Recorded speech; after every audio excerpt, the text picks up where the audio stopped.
Welcome to Choice Classic Radio. Like us on Facebook, subscribe to us on YouTube, and help keep this show alive by donating at choiceclassicradio.com.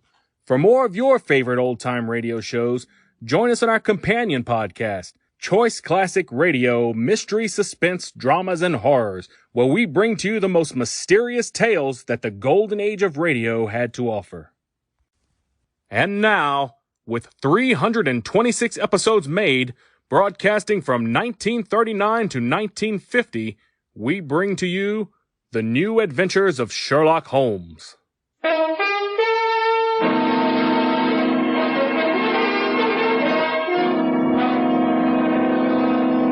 Kreml Hair Tonic and Kreml Shampoo present The New Adventures of Sherlock Holmes, starring Nigel Bruce as Dr. Watson and Tom Conway as Sherlock Holmes.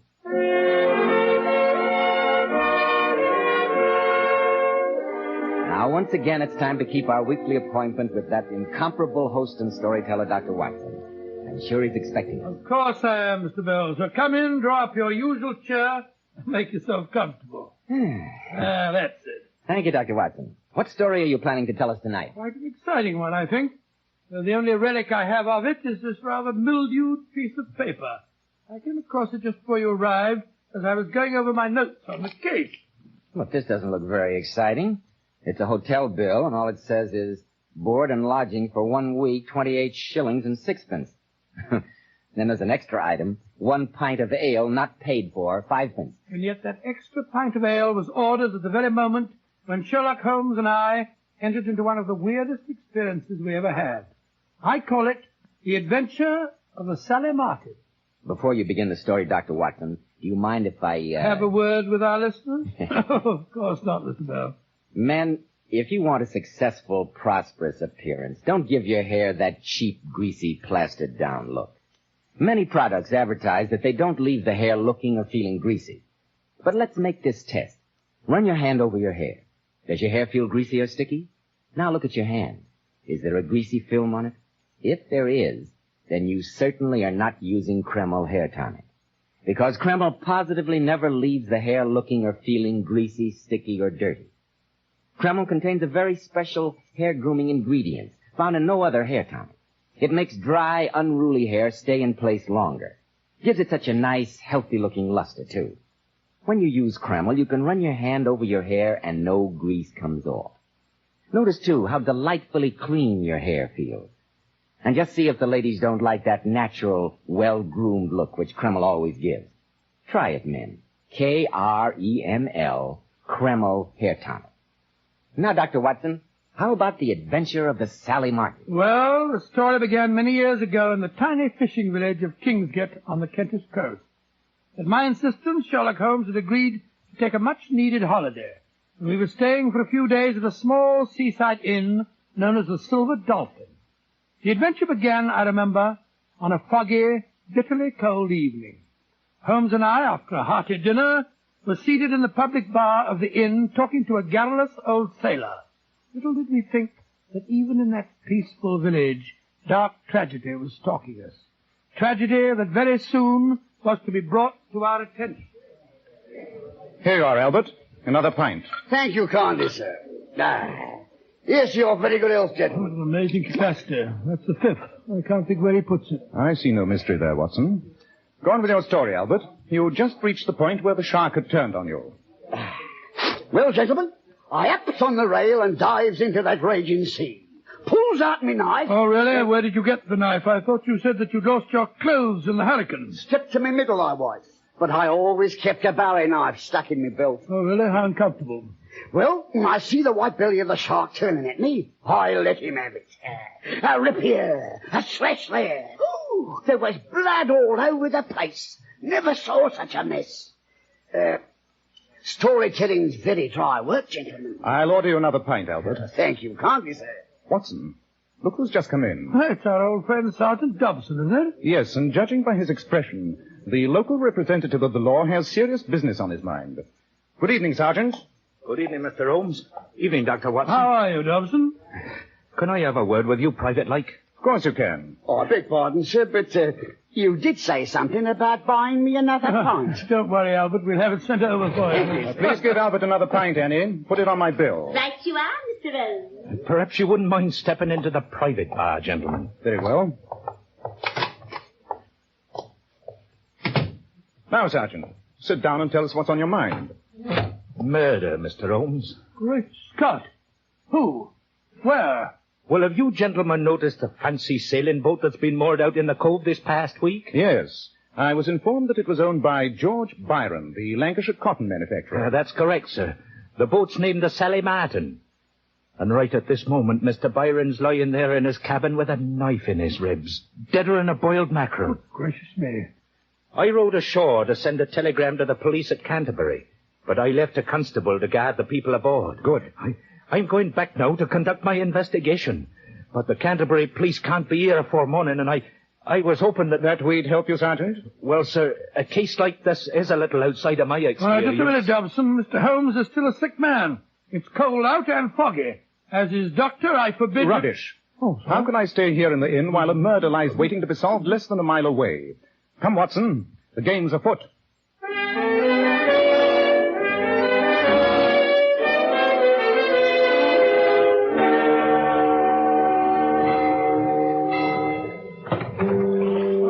How much further is it, Sergeant?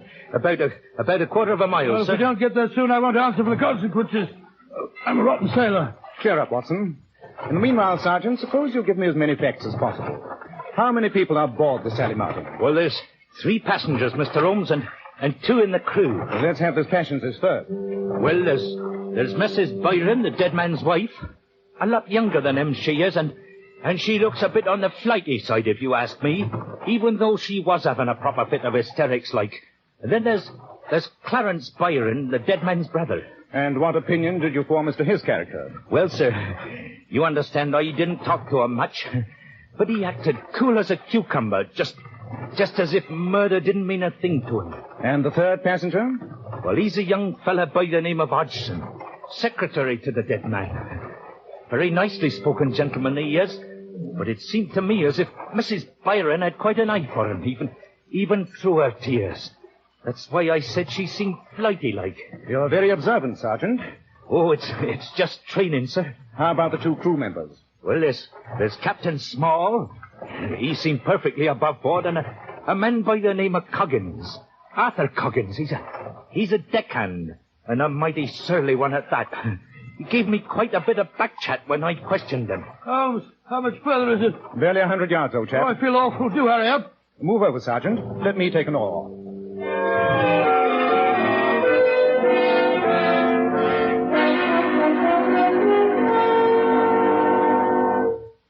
There's the murdered man, Mr. Holmes. That's just how we found him. Very illuminating. Look at that murderous knife. It's buried to the hilt in his chest. Yes, but more interesting than the knife at the moment is the tableau presented in this cabin. What story does it tell you, Watson? Very simple story. Somebody opened the cabin door, came in, and stabbed him. Oh, come now. Surely our years together have made you a little more perceptive than that. What you driving at? Well, for one thing, in his right hand is an open book. Oh, been reading? Yes, and the sergeant has told us that the oil lantern beside his bunk was still burning when the body was found. Oh, that's right, Mr. Holmes. There's no sign of a struggle. Bedclothes aren't even rumpled. No cry for help was heard. So let us reconstruct the scene. Mr. Byron was lying in his bunk, reading, as you observed, Watson. Oh, quite easy. The door opens. The murderer comes in, the knife hidden in his or her clothing. The victim has no suspicion of his fate because the murderer was someone who could enter his cabin at will. And suddenly, the fatal blow is struck. Then it must have been one of the 3 passengers. I think we may reasonably include the captain. The master of a schooner surely would have the ability to enter his employer's cabin without creating suspicion. Oh, you're right, Mr. Holmes. I think we've seen enough here, Sergeant. Where are the passengers? In their cabin, sir. I told them to wait there until they were sent for. The main saloon's empty. You could see 'em in there nice and private-like. Splendid. Then let's go there. At once.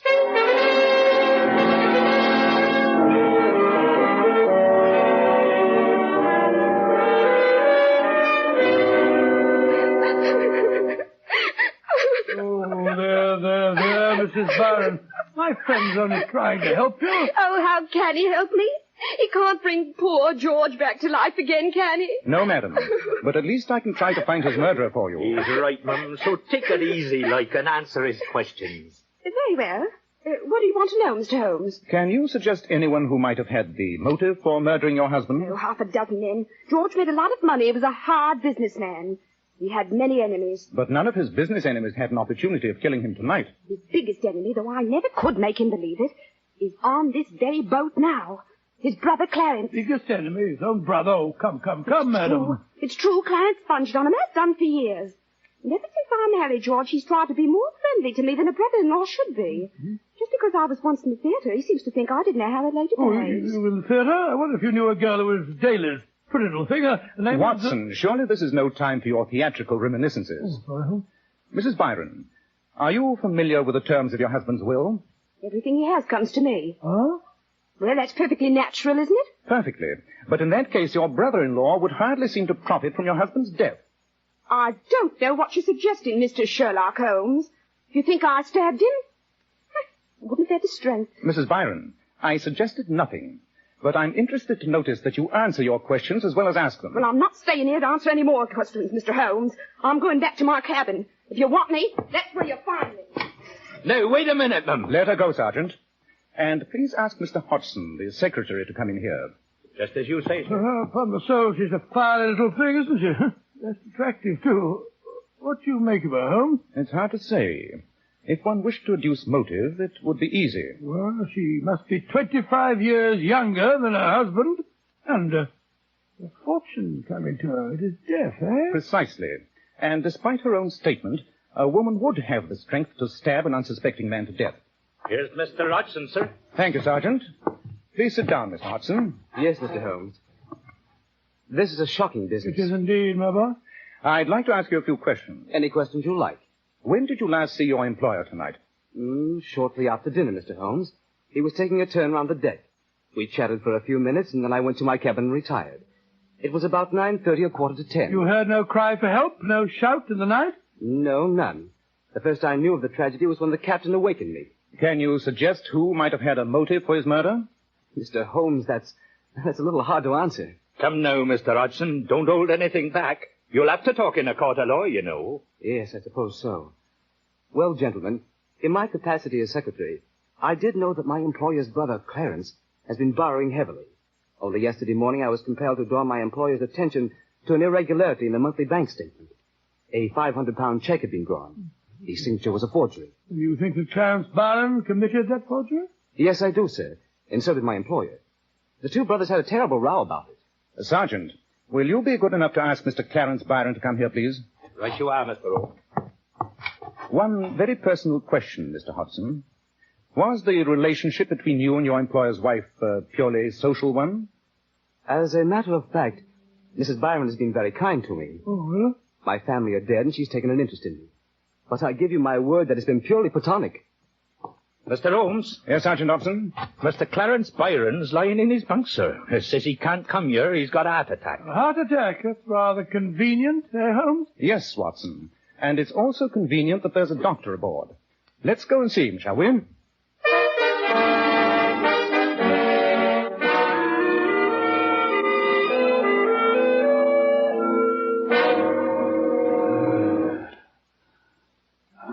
Do you feel any better, Mr. Byron?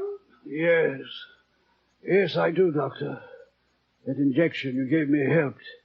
But did you tell us, I suppose? No, it wasn't. Holmes' heart's perfectly sound. He was simulating an attack. So I gathered, since an injection of plain water apparently gave him immediate relief. Plain water? Yes, your heartbeat was full and regular, and your color normal. So I decided to try an experiment. And a very successful one. Why did you pretend to have a heart attack, Mr. Byron? I wasn't pretending. I do have a bad heart. That I don't doubt. Only a bad heart could prompt you to swindle your brother and then murder him. I didn't murder him. Though, I can tell you who did. Oh? You are very eager to shift suspicion, Mr. Byron. Who, in your opinion, murdered your brother? That deckhand, Arthur Coggins. Only a few days ago he threatened my brother's life. You heard him make the threat? Yes, I did. It was his second day aboard. It was early in the morning, and I was strolling on deck when I came on this man Coggins. He was standing by the mainmast, practicing throwing a knife.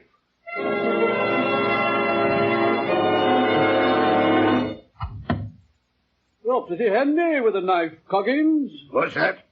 I said you're pretty handy with a knife. Yes. I know how to use a knife. You think you're going to like being on this ship? No, not if I don't get treated like a human being. Just yesterday, the owner yells out to me, "Here, you, whatever your name is, treating me like dirt. Whatever your name is. Can't he find out my name? I'm as good as he is."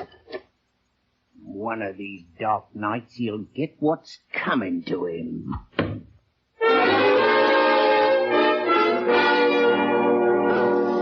That's what he said, Mr. Holmes. And he looked as if he meant business. He's an expert with a knife, you say. Holmes, do you think it's possible that Coggins threw the knife through a porthole into the dead man's cabin? Yes, Watson, it's possible. Your story was interesting, Mr. Byron, though, of course, entirely uncorroborated. I think we'll go and talk to the captain and see if he can supplement your information.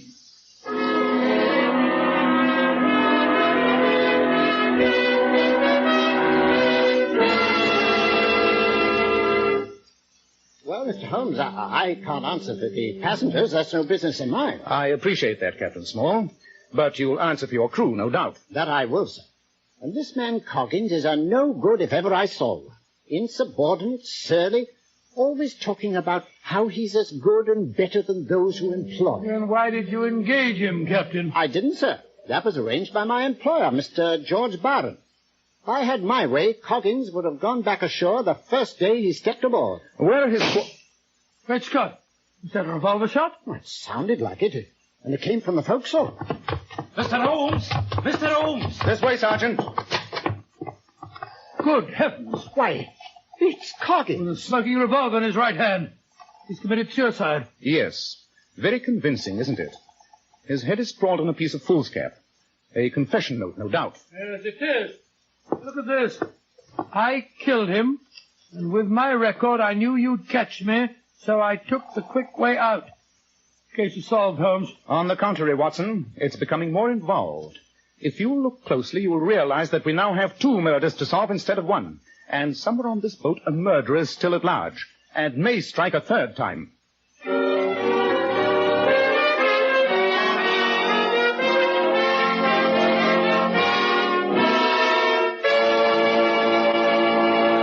In just a moment, we'll find out if the murderer does strike a 3rd time. But first, men, if you're bald, you might as well grin and bear it, because science tells us it's impossible to grow hair where the hair roots are dead.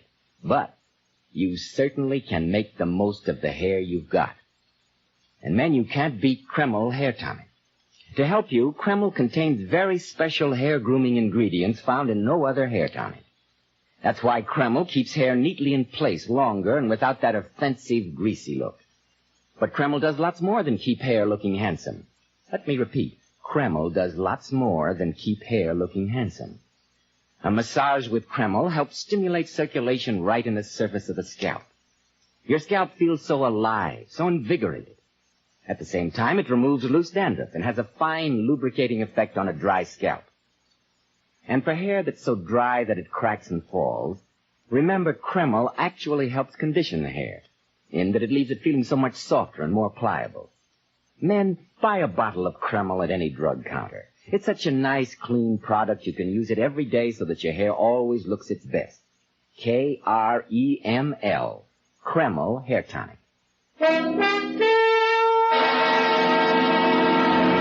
So, Dr. Watson, the apparent suicide turned out to be another of the murderer's victims. Yes, Mr. Bell. Holmes at once sent Sergeant Dobson to check the passengers while the 3 of us stood in that tiny cabin, an oil lamp swinging above us and shedding a strange glow on the macabre scene. I asked him why he was so positive that it wasn't suicide. You will notice, Watson, that the revolver is in Coggins' right hand. Yes, Holmes, I don't see what... Then ignore the right hand and observe the left. A deckhand is accustomed to hard manual labor. Notice the calluses on his left hand and the freedom from them on the right. By Jove, he was left-handed. Yes, he was, Mr. Holmes. I've noticed him at work. Again, you'll observe the shot entered his head from behind the right ear. A remarkable feat of dexterity for a left-handed man. And the murderer had the note ready, shot Coggins from behind, but made the mistake of placing the revolver in the wrong hand. Precisely.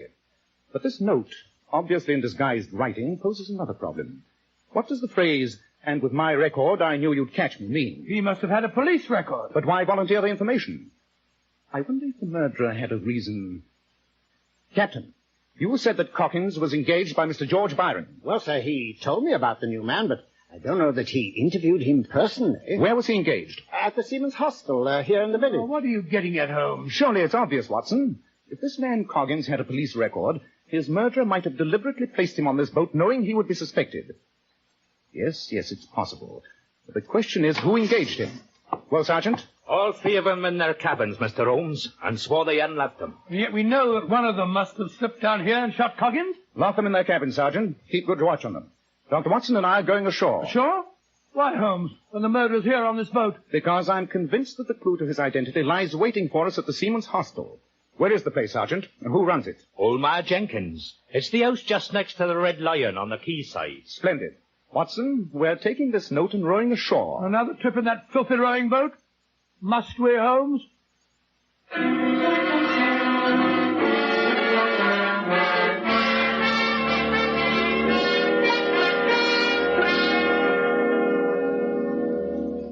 It's a fine time of night to rootle a respectable woman out of a warm bed, I must say, and no mistake. But, Mrs. Jenkins, Call me Ma. Everyone calls me Ma. Very well. We've come to you because you're the one person who can help solve 2 murders that took place on the Sally Martin tonight. Murder? Come into me parlor. I'll light the lamp.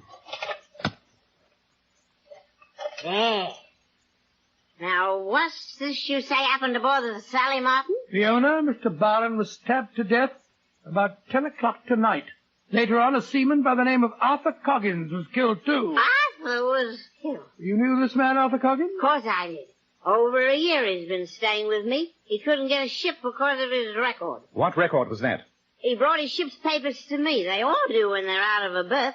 The last ship he was on 2 years ago it was, he got mixed up in a knife fight. Oh, did he? Alaska was killed and Arthur arrested. They couldn't prove he was guilty, but he hasn't had a berth since because it was written in his papers. That fits into your theory, Holmes. The murderer engaged him deliberately, knowing his record. Exactly. Mrs. Ma. That's me. Do you recall the name of the man who interviewed Coggins? No. The man who engaged him for the Sally Martin? No. But it's here in my book. It's the last entry I made. Here it is. Clarence Byron. Brother. There's our man, Holmes. Could you describe the appearance of Mr. Byron, Ma? No, I can't say I remember much about it. He was all muffled up. He was a nice-spoken gentleman, though. You can recall no clue to his identity? It's, worth a sovereign to you if you can. A sovereign? Well, let me think. Yes, there's one thing I do remember. He had a gold signet ring on his right hand. Splendid, Ma. Watson, the case is solved. Of course it is. Clarence is the man. May I congratulate you on your powers of observation, Watson. Ma, here are 2 sovereigns for you. 2? But you The said... extra one is for the privilege of borrowing this registry book of yours for a few hours. No. I'm taking it back to the Sally Martin with us so that we may compare the handwriting in it with that of a murderer.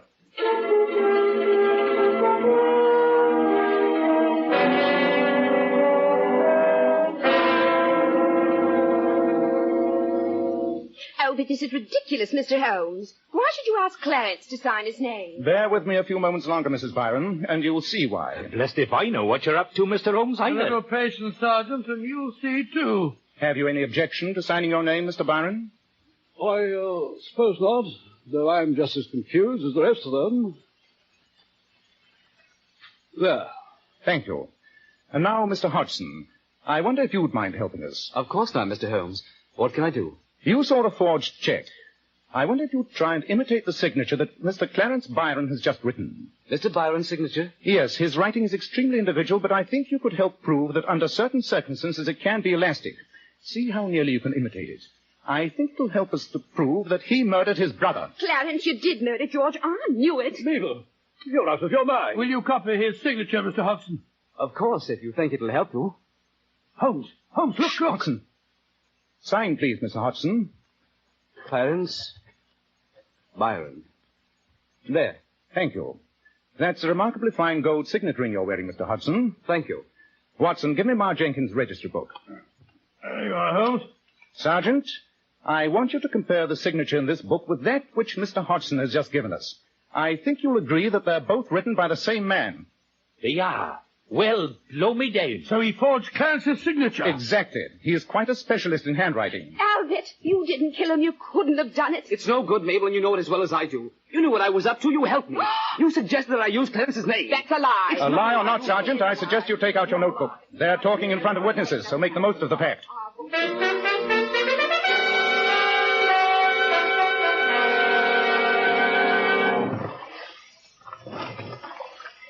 The sun's coming up, Watson.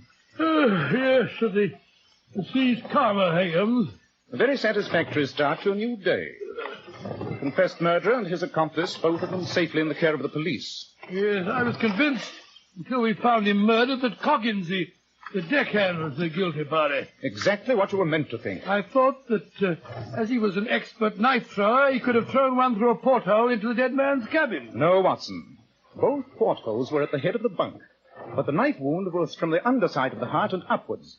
It would have been impossible to have thrown the knife through a porthole at such an angle. Yes, I can see it all now. Young Hodgson, coveting his employer's wife, planned a knife murder and then engaged Coggins, knowing that with his record, he'd be the logical suspect. Yes, but like so many murderers, he tried to be too clever. He left enough clues to hang himself half a dozen times Why over. did Clarence pretend to have that heart attack? The nervousness of a person who knows himself to be under suspicion. A futile attempt to escape interrogation. Well, I'm glad it's all over. I'm exhausted and I'm frozen, and I'm delighted to think that this is my last trip in this horrible rowing boat. Whereas I'm feeling very stimulated, and in a distinctly altruistic mood. Altruistic? What do you mean, Holmes? If you'll observe the flurry of excitement at the quayside, the figures in blue serge that are at this moment embarking in boats, you'll realize that the police from Canterbury have just arrived. I still don't see how altruism comes into the picture. I intend to claim no credit in the solution of this crime.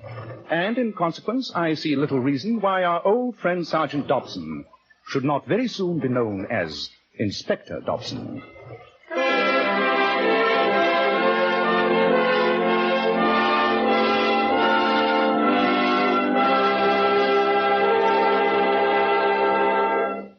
In just a moment, Dr. Watson will tell us something about next week's story. But first, girls, if you want to really make a hit with the boyfriend, here's a beauty tip right out from here in Hollywood, and one which lovely Powers models were among the first to discover. Give your hair a 10-minute glamour bath with Kreml shampoo.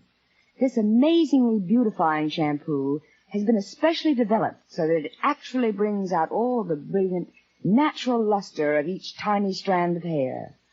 Kreml shampoo leaves the hair fairly teeming with highlights. And don't forget, Kreml shampoo is wonderful for the entire family. Yes, even in the hardest water, it whips up gobs of rich, luxurious foam, which penetrates right to the scalp and removes all loose dandruff as well as the dirt. So, ladies, buy the large family size of Kreml shampoo.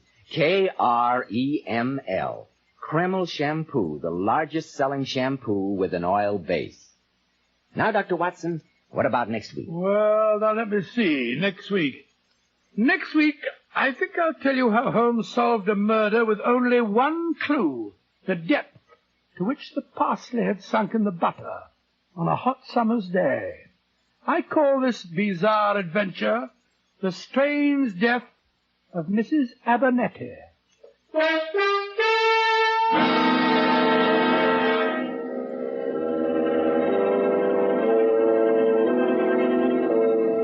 Tonight's new Sherlock Holmes adventure was suggested by an incident in Sir Arthur Conan Doyle's story, The Reigate Puzzle. Nigel Bruce appeared by permission of California Pictures. Tom Conway through the courtesy of Eagle Lion Pictures. This is Joseph Bell speaking for Kreml Hair Tonic and Kreml Shampoo, and inviting you to be with us next week at this same time when Dr. Watson will tell us about the strange death of Mrs. Abernethy.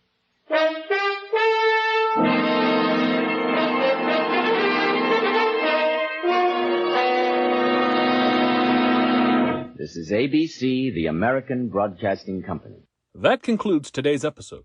We'd like to thank you and remind you to donate at choiceclassicradio.com.